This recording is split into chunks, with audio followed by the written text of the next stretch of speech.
My son and I were driving through Oklahoma City, had the radio on, and the guy comes on the radio, "Hey, anybody want any underage girls?" One of the things that we saw that disturbed us quite a bit was seeing a van pull up with a woman driving, 5 or 6 girls that got out. It looked like they ranged anywhere from 15, 16, maybe 18 years old, but all of them very, very young. This one, she didn't even look 13, 14 years old. She had no shoes on. She had a little mini skirt on. She couldn't have been more than 14, 15 years old. She probably looked in her 14, 15 years old. I really couldn't tell of her age, but she was very young. And I know good and well a 14-year-old, 15-year-old is not doing this on her own accord. I remember looking into the eyes of some of these young girls. They were not willing participants in this at all. I said, "I've got one question for you." She said, "What's that?" I said, "Why are you doing this?" She said, "Just look around the corner of the truck down there and you'll see that Cadillac down there. That's why I did it." And when I looked down there, I knew what was going on. So you know there's some kind of team effort in putting them out there. You have to wonder who's behind them. They have a pimp or whatever you want to call them, trafficker, slave driver, bottom line.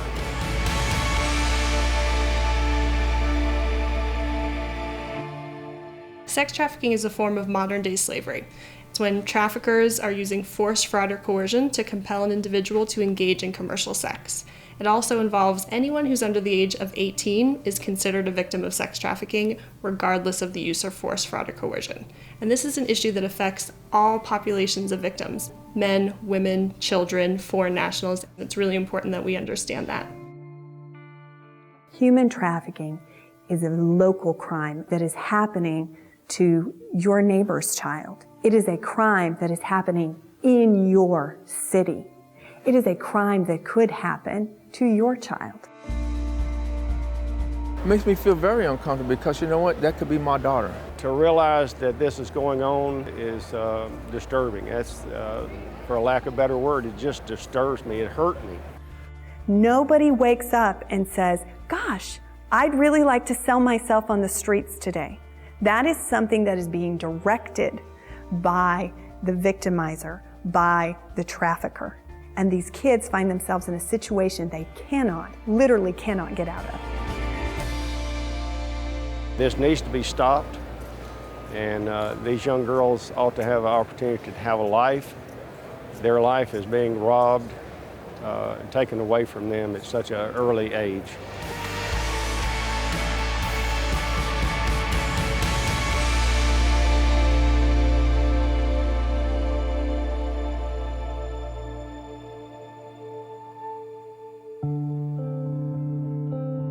It was me and my cousin Chrissy and my cousin Cody. We went in and asked my mom if we could go down and get some Frosties before dinner.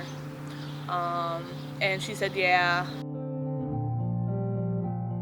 Me and Chrissy's walking, and that's when the Lincoln pulled up.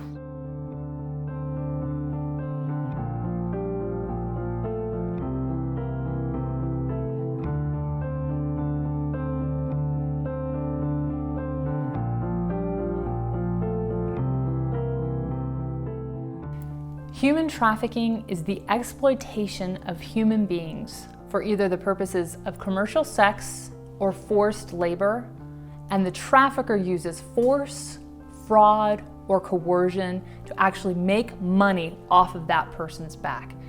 I think a lot of times people think about traffickers as one bad person who grabs a kid and somehow sells them on the street. But what we found in law enforcement is trafficking is often a team effort. It's the person transporting the child from place to place so that they can never be in a place long enough to get help. It is the person who actually lures the child in. It's the enforcer, the person who is beating the child. Could those all be the same person? Absolutely. But more often than not, it is a loose coalition of people who are working to keep that child enslaved. And if we're looking at victims of sex trafficking, we're talking about specific forms of vulnerability. For example, someone who has a history of abuse or trauma. It could be someone who doesn't have a good social network. So we're talking about runaway and homeless youth. We're talking about Individuals who might be here, they might be undocumented, they came from other countries with promises of some different type of work. Fraud is the false promises, right? I'm gonna make your life better. I have a great job offer for you. I want you to be in my music video. Anything to entice that victim.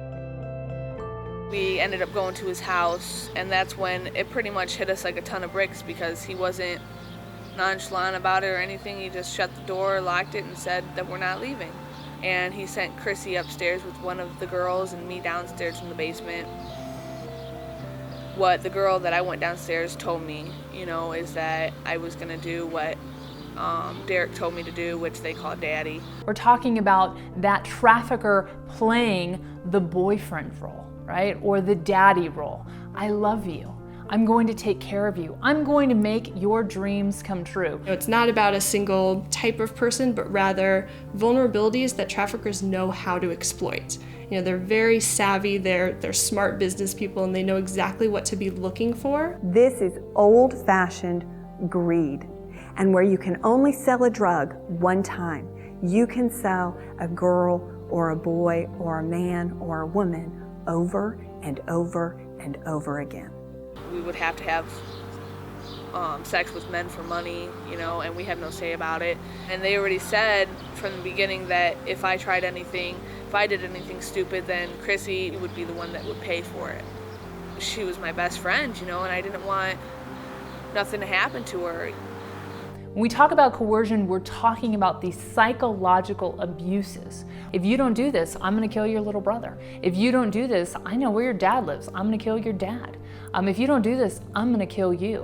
One day we made a run for it, but he was up. I guess he wasn't sleeping. I don't know if he was just mind games or what he was doing, but he grabbed us. He threw me into the dining room table. It was glass, and busted me up pretty good. But Chrissy, he dragged up the stairs by her hair, like all the way by her hair, and threw her down the stairs, and did it again like 3 more times, busted her lip up, got her bruised, black eye a little bit right here. And it was really horrible to hear her screaming for me, and the 2 girls were holding me back and, telling me that, I have to watch this, that this is what happens if I try to do that, that I made it happen, that it was my fault, I should have never, tried to leave. And just seeing her flying down the stairs, it was pretty bad. Force is anything that you can imagine when that word comes into your head, right? It's the beatings, the burnings, the rape, the gang rape. Victims have been shot, they've been knifed, they've been mutilated and tortured in absolutely horrendous ways. I'm hard pressed when I hear people say that, some do it willingly and want to do it willingly. I don't think anyone would really want to be beaten and raped on a daily basis and beaten in the most extreme ways. Violence goes hand in hand with these type of cases, and it's used to break down the girls. It's used to discipline the girls. It's used to gain complete control over them. I don't think there's any real willingness of your victims, especially your child victims. And here we are, I'm 15 years old, my cousin is 14, and we're here at a truck stop, being forced to work it, being forced to go from truck to truck, asking, if the guy would like to have sex with us, and we're young girls, terrified out of our minds. At the truck stop, we were not together. She was God knows where, and I was over here. I didn't, one phone call saying, hey, she's acting up, or hey, she's trying to run, or she's trying to signal a truck driver that, that something's wrong, she's not acting right, and something could have happened to Chrissy, or vice versa. I mean, you couldn't see it on the outside looking at me, you couldn't see that something was wrong, but deep down in my eyes, there's something wrong. I was crying out for help, but I couldn't do it because, I didn't want to end up dead. I didn't want her dead and it be my fault. I mean, it's like they had us completely wrapped, completely controlled, to where we were brainwashed, to where we were like, okay, we have to do this or else, something bad could happen. I mean, who knows if they knew us well enough. They could have known where my family lived, you know, and killed them, you know, anything. Anything was going through my mind that, you know what, I have to do this or else something bad's going to happen to me, to my family, to my friends, anything, you know. And it's not something that you really see out on the surface, but it's happening, you know. Inside my mind it was happening, you know. I was scared, unbelievably scared.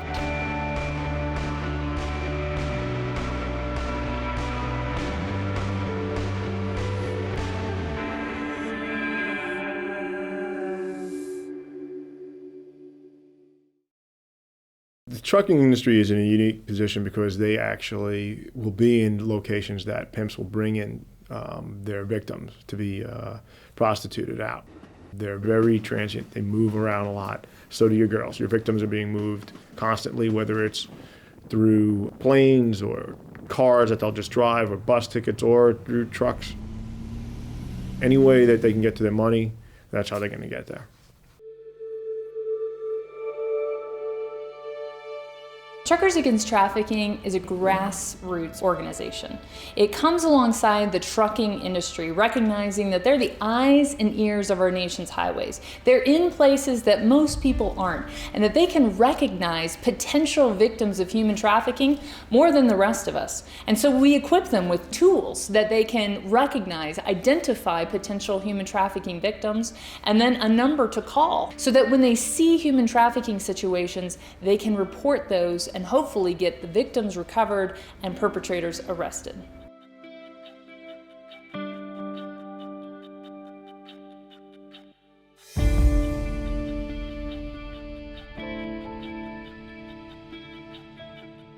The partnership between the hotline and Truckers Against Trafficking has been really exciting. As soon as this campaign launched, we saw a significant increase in calls about trafficking cases that were not being reported before this population was learning about the issue. Now you're talking about a really highly trained group of individuals that are seeing trafficking, they know where to report it, they're reporting it right away. They're often seeing it while it's happening. And so it's even an earlier intervention and action point than a lot of the other cases that we're getting. And as a result, we have seen countless investigations. We've seen countless victims who've been recovered by law enforcement. So this is just, it's so important that this population knows what to recognize, knows who to call, and feels comfortable doing that.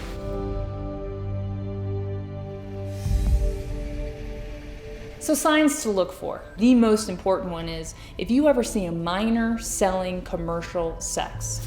By federal definition, that is a child, that is a victim of human trafficking. There is no such thing as a child prostitute. But it's not just minors who are being victimized here. We're also talking about adults who are victims of the sex trade. So where your truckers can help out at their rest stops, you know, they know who's coming in. You see a car pull in or a navigator pulling in. Why is a navigator pulling in with 10 girls in it and one guy behind the wheel? And all of a sudden you've got a bunch of young girls walking out in revealing or lingerie clothing. So if you're in a parked location and you happen to see lights that are flashing, perhaps signaling that somebody is saying, I'm an available buyer, that should be a red flag. If you happen to hear CB chatter about commercial company or somebody needing to make a quota or somebody referencing their daddy or that boyfriend figure in their life, or if you're that local driver who is loading at a business front and you happen to see that unaccompanied minor or that minor who looks fearful or potentially is under the control of somebody else. What about branding? Do you see some tattoos claiming ownership over this person? This is a potential sign that you are interacting with a human trafficking victim. We've had cases come back from drivers already who are having conversations with people and asking questions like, are you traveling by yourself? And if they're not, who are they traveling with? When's the last time they've seen their family? Do they get to keep any of the money? Are they free to come and go as they please? These are important questions because they're going to help you determine whether or not this person has the freedom to walk out the door or not. So traffickers are continuing to exploit businesses for criminal gain, and they don't care where it is, whether it's that major sporting event or a big convention that's coming to town, or it could be a casino. Wherever it is, they're going to go where they can make money. Everything from hotels and motels, commercial front brothels, to residential brothels, to street-based prostitution, to truck stops.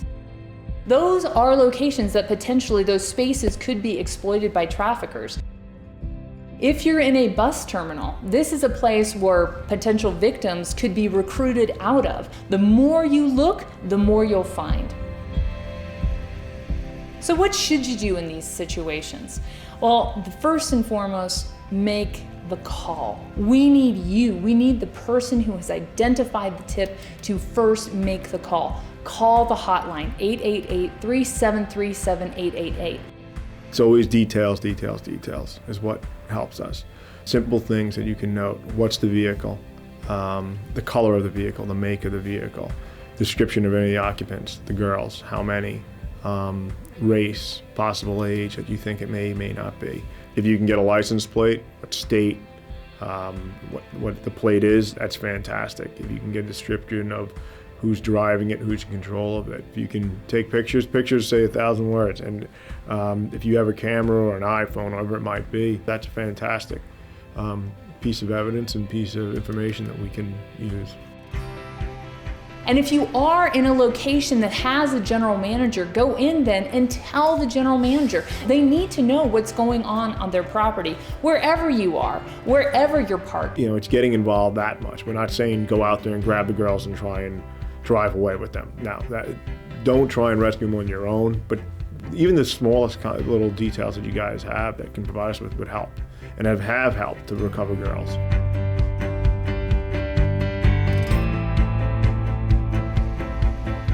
So Truckers Against Trafficking, we work with national and state trucking associations. We work with large and small carriers. We work with local, regional, over-the-road guys.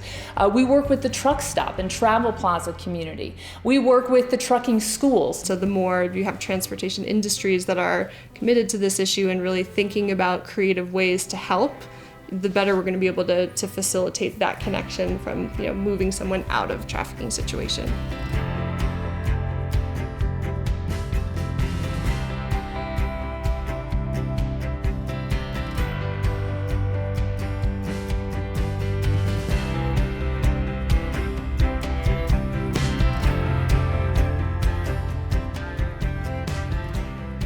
We're talking about loopholes that are getting closed to traffickers that once they were able to so easily exploit. And that's a huge part of what TAT does, bringing the trucking industry and law enforcement together to put these guys out of business. They have operated unfettered for too long, and it is enough. Every one of these kids that are recovered and saved, what you have to remember is you're preventing hundreds of rapes going on. Every one of these guys that we arrest, that's preventing hundreds, if not thousands, of kids of being raped and abducted. When we talk about the progress that's been made, it's just pretty amazing to watch one industry step up and say, yes, we're going to be proactive on this. And we see drivers being trained, and we see safety directors deciding to implement this, and CEOs of companies. And we see truck stops who are saying, yeah, we're going to put this information out for the drivers that visit our locations, and we're going to train our employees. It's fantastic, all of the different ways that the industry has decided, yes, we're going to own this issue. But we got to continue to reach the entire trucking industry. But imagine what will happen when we do. And then think about this. What if every taxi driver was trained? What if every bus driver was trained? Every gas station employee, every oil and gas worker where boomtown effects happen? What if we could train all of these armies to identify and recognize human trafficking and report it immediately when they see it? Where are the traffickers? What place are they going to have to go?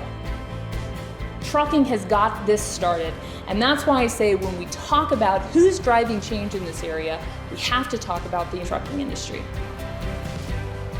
This is working. What you're doing has been working, has had a significant impact, and we're so thankful at the hotline that we have this partnership. CDL drivers. We need to educate them about what we're talking about right here, human trafficking. We can make an impact. We can change everything that goes on out there by getting involved. Thank God what saved me was that truck driver that called in and said, hey, you know, this is whoever at the truck stop, you know, and we have some girls out here that look pretty young. 911. A couple of girls that picked up 167 trying to do business out here. Because this trucker made the call, I have an opportunity to actually have life. Without what he did for me, you know, a simple phone call, without that, you know, it would have been total opposite. But here I am, I'm sitting here with my mom, you know, I mean, and that all could have been taken away, but because of, you know, that trucker, I have, you know, a future. Oh, that trucker. The one that made that phone call. I think about him all the time. I have never met him. I don't know who he is, but boy, I owe him a lot. And if he ever sees this, thank you, thank you, thank you.